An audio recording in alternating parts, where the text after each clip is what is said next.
T P Jayendran മാഷ് നോക്കൂ, ഇന്നലെ തന്നെ അതായത് ഈ തെരഞ്ഞെടുപ്പ് കമ്മീഷന്റെ ഈ കത്ത് അതിപ്പോ നിർദ്ദേശമാണോ താക്കീതാണോ പ്രേമലേഖനമാണോ എന്നൊക്കെ ചോദിച്ചാൽ വലിയ പാടായിരിക്കും. ആ കത്ത് വന്ന ദിവസം തന്നെയാണ് പ്രധാനമന്ത്രി എസ്.പിയും കോൺഗ്രസും പാകിസ്ഥാന്റെ ആളുകളാണ്, പാകിസ്ഥാന്റെ അനുഭാവികളാണെന്ന് ബസ്തിയിൽ പ്രസംഗിക്കുന്നത്.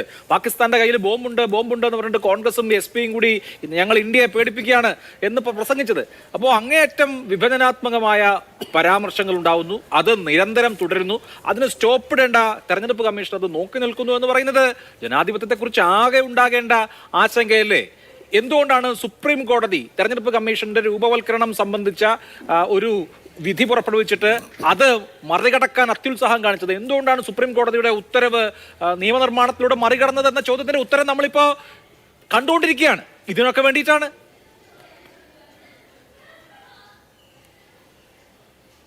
അഭിലാഷേ, ഇത് 2014 ശേഷം തുടങ്ങിയ ഒരു ചൊറിച്ചിലല്ലേ എല്ലാവർക്കും?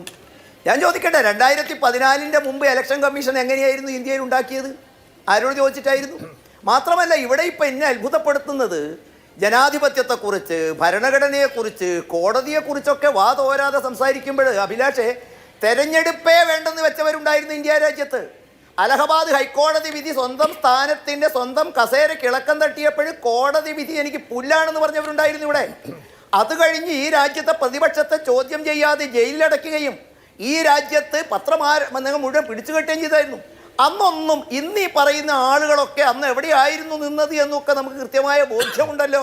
അപ്പോൾ ഇവിടെ ഒരു കാര്യം ശരിയാണ്. ഇനി നിങ്ങൾ ഈ പറയുന്ന മാതിരിയൊക്കെ ജനവിരുദ്ധരും ഭരണഘടനാ വിരുദ്ധരും രാജ്യവിരുദ്ധരും ജനാധിപത്യ വിരുദ്ധരും ഒക്കെയാണ് ഈ പാർട്ടിക്കാരെങ്കിൽ, ഞാൻ ചോദിക്കട്ടെ, ഇന്ത്യൻ ജനാധിപത്യം അത്ര മൂല്യമില്ലാത്തതും അത്ര കരുത്തില്ലാത്തതുമാണെന്ന് അഭിലാഷ നിങ്ങൾ കരുതുന്നുവോ?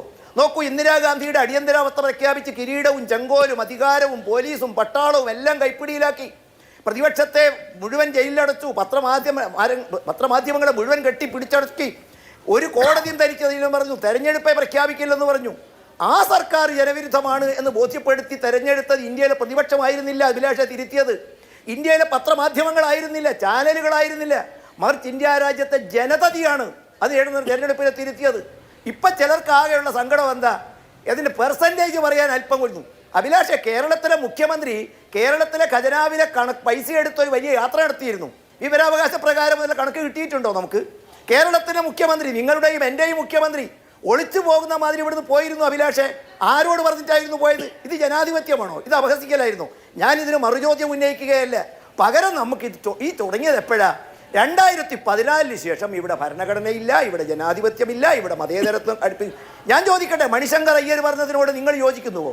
അയൽ രാജ്യത്തിൻ്റെ കയ്യിൽ ബോംബുണ്ട്, അതുകൊണ്ട് അവരെ ബഹുമാനിക്കണം, അവരെ പേടിക്കണം, അവരെ മുമ്പിൽ ഒച്ചാനിച്ചിരിക്കണം. കാലം മാറി അഭിലാഷേ. പഴയ കോൺഗ്രസിൻ്റെ ഭരണകൂടമല്ല ഇന്ത്യയിലുള്ളത്.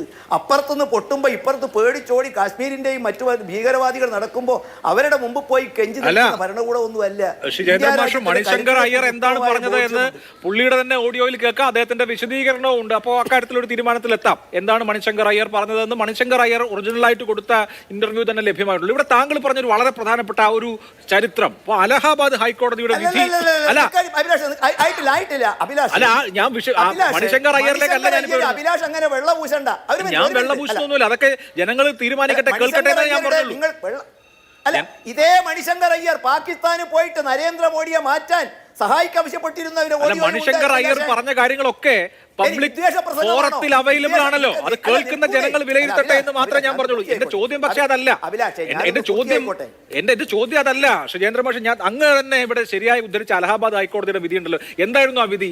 ഇന്ത്യയുടെ പ്രധാനമന്ത്രിയായിരുന്ന ഇന്ദിരാഗാന്ധിയുടെ തിരഞ്ഞെടുപ്പ് റദ്ദാക്കിക്കൊണ്ടാണ് വിധി. എന്തിനാണ് വിധിച്ചത്?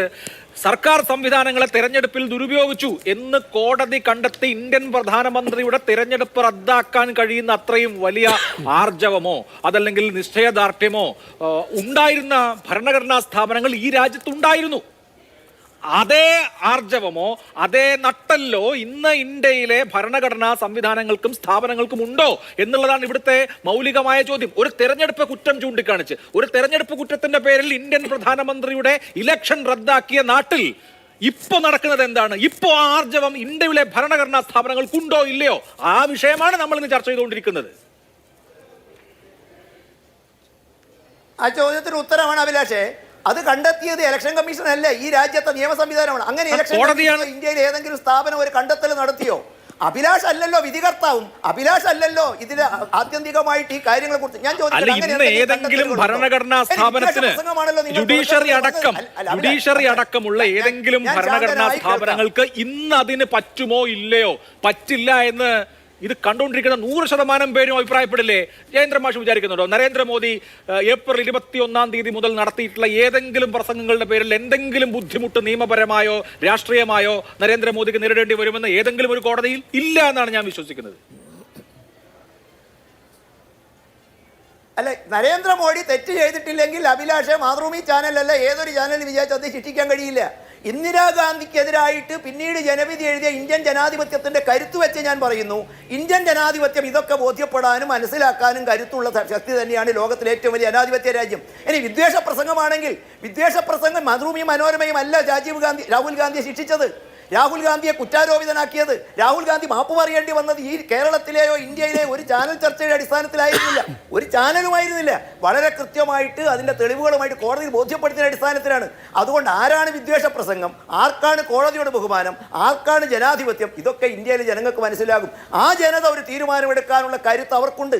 അതാണ് ഇന്ത്യൻ ജനാധിപത്യത്തിൻ്റെ കരുത്തെന്ന് പറയുന്നത്. അതാ ഞാൻ ചോദിച്ചത്, ഈ കോടതി പറയുന്നതിന് മുമ്പ് ഇന്ത്യയിൽ ഇലക്ഷൻ കമ്മീഷൻ എങ്ങനെയായിരുന്നു ഉണ്ടായിരുന്നത്? ശേഷന് മുമ്പ് ഇലക്ഷൻ കമ്മീഷൻ ഉണ്ടായിരുന്നല്ലോ. ശേഷന് മുമ്പുള്ള ഇലക്ഷൻ കമ്മീഷന് ശേഷം വന്നപ്പോൾ എന്താ മാറ്റം ഉണ്ടായി നമ്മൾ പറയുന്നത്? ഈ രാജ്യത്തെ നിയമങ്ങളും സംവിധാനങ്ങളും ഉണ്ട്. ഇനി ഈ രാജ്യത്തെ നിയമങ്ങളും സംവിധാനങ്ങളും നടപ്പിലാക്കുന്നതിൽ ഏതെങ്കിലും ഏജൻസി പരാജയപ്പെടുന്നോ? അതാണല്ലോ ജനാധിപത്യത്തിന്റെ തൂണുകളിലായിട്ട് അതിനെയും നോക്കാനുള്ള സംവിധാനങ്ങൾ ഒരുക്കിയത്. അതൊന്നുമല്ല അഭിലാഷേ.